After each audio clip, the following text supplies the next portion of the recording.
3 long years had passed since Gao Tu disappeared from Shen WenLang's life. Every day, Shen WenLang had searched, scoured, and hoped.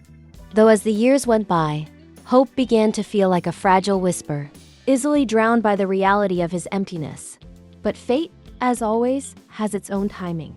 One ordinary day, Shen WenLang found himself in an unusual role, one he never imagined he'd play. He was babysitting Xiao HuaSheng, the little genius son of HuaSheng and Sheng Xiao. Their parents had traveled to Europe for work and what seemed like a honeymoon. And here was Shen WenLang, a man who had always claimed he disliked children, now carrying the weight of a child's curious, sparkling gaze. To Xiao HuaSheng, Shen WenLang wasn't just a temporary guardian. No, he had become WenLang Papa. And that simple title, spoken with the purity of a 3-year-old's heart, softened something deep inside Shen WenLang. Gao HuaSheng had a request, a simple, innocent wish. He wanted to go to an amusement park in Country V, a place full of laughter, lights, and the smells of cotton candy. Shen WenLang, tied up with work, initially refused. He tried to explain that his business trip could not accommodate a child's whims. But Xiao HuaSheng's, and perhaps the spark of cuteness that children effortlessly wield, eventually won him over. HuaSheng himself gave permission, smiling knowingly, and Shen WenLang, ever the stubborn man, found himself agreeing. Little did he know that this trip would change everything. Country V was the very place Gao Tu had chosen as his home, the city where he tried to build a life away from Shen WenLang's shadow. And it was here, at the bustling amusement park, that their paths were destined to cross again. Both Gao HuaSheng and Gao LeLe were 3 years old now. The innocent age where every experience is larger than life, and every small accident can set off a cascade of chaos. And chaos was exactly what was about to unfold. As Shen WenLang strolled through the park, keeping a careful eye on Gao HuaSheng, the little boy's curiosity got the better of him. He ran ahead, laughing, and in a twist of fate, collided with another small child. The collision sent both children tumbling to the ground. Shen WenLang's heart stopped. "Xiao HuaSheng," he shouted, panic rising. Simultaneously, another voice rang out, a voice he hadn't expected to hear in years. Gao Tu. The world seemed to pause as Shen WenLang looked up, and there he was, Gao Tu, standing over his child, his arms wrapped protectively around him. Gao Tu's face was a mixture of fear, desperation, and that familiar guarded resolve. Shen WenLang's mind raced. Could it really be him? Could fate have truly brought him back after all this time? Gao Tu, meanwhile, froze in terror. He had not expected Shen WenLang to appear here now at this precise moment.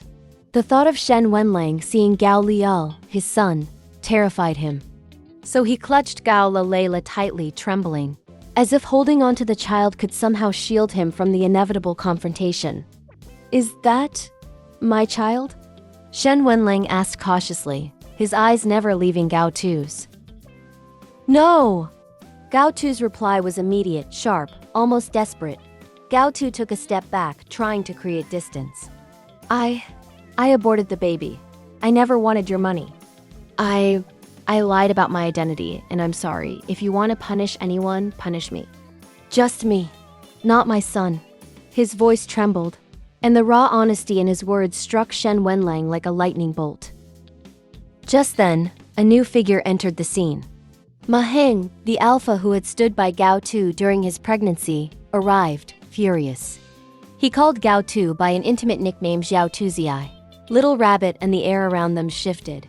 Shen WenLang felt a flare of jealousy. How dare another man use such an affectionate name for Gao Tu?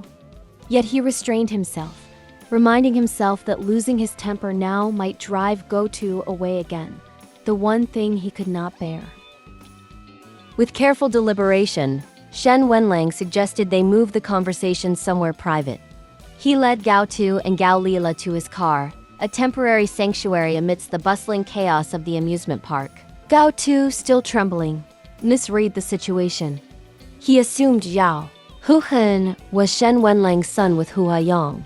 He did not yet understand the deep bond between Shen WenLang and HuaSheng. nor the intricate dynamics of this little genius child who seemed to read the room like an adult. With a trembling hand, Gao Tu apologized to Gao LeLe, offering his face mask, as if it could somehow shield the child from harm. But Gao LeLe, curious and bold, removed his face mask and handed it to HuaSheng instead. That small gesture, seemingly innocent, carried a weight that neither adult could ignore. Shen WenLang looked up, and there it was, the face of LeLe. His heart stopped. Time seemed to stretch, every detail of the child's face imprinting itself onto his memory. The resemblance was uncanny. It was as if Gao LeLe had been carved from the same mold as Shen WenLang himself. A wave of emotion swept over him. Relief, joy, and a warmth he hadn't felt in years. Here was the living proof of what had been lost, what had been hidden, and what could now be reclaimed. Time, however, was not yet ready to grant them peace.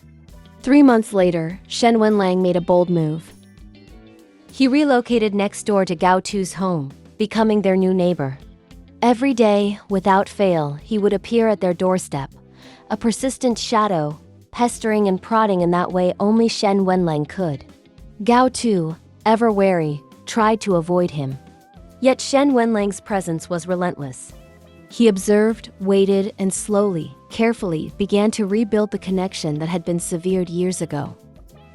At night, after Gao LeLe had fallen asleep, Gao Tu would sneak out, meeting the man next door. Shen WenLang's persistence was an enigma, a puzzle that Gao Tu couldn't solve but also couldn't ignore. And through it all, Gao LeLe watched.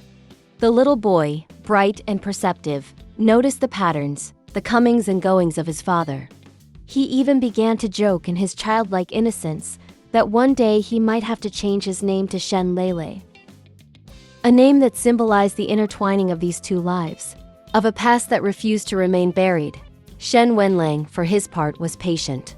He had waited 3 long years to find Gao Tu again, and he would wait as long as it took to mend the fractures, to reclaim the fragments of a life torn apart by fear and misunderstanding. Gao Tu, though wary, began to feel the walls around his heart soften. Shen WenLang's persistence, his unwavering presence, was like a beacon cutting through the fog of years spent running and hiding. And amidst all of this, the children Xiao HuaSheng and Gao LeLe became a bridge between them. Their innocence, their laughter, and their simple acts of kindness reminded them both of what truly mattered: family, love, and the unspoken bonds that neither time nor distance could break. As the days turned into weeks, Shen WenLang's influence became a constant in their lives. He would drop by unexpectedly, leave little notes for Gao LeLe, share quiet conversations with Gao Tu when the world was asleep. Slowly, trust was rebuilt, brick by brick, in a delicate dance that only those who had loved and lost could understand.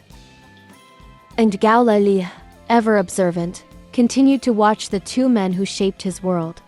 He laughed at their quarrels, marveled at their care, and perhaps in his own childlike way, understood the depth of the story unfolding around him.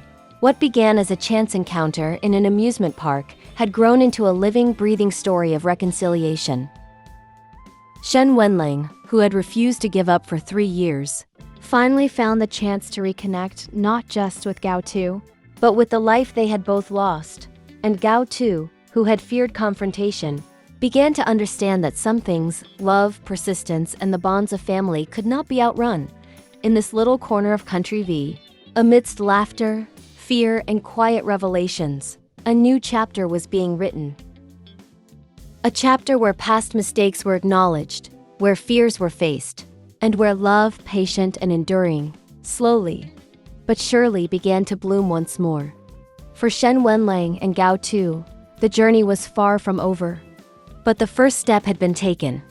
And sometimes, that first step, though small, hesitant, and trembling, was all it took to change everything.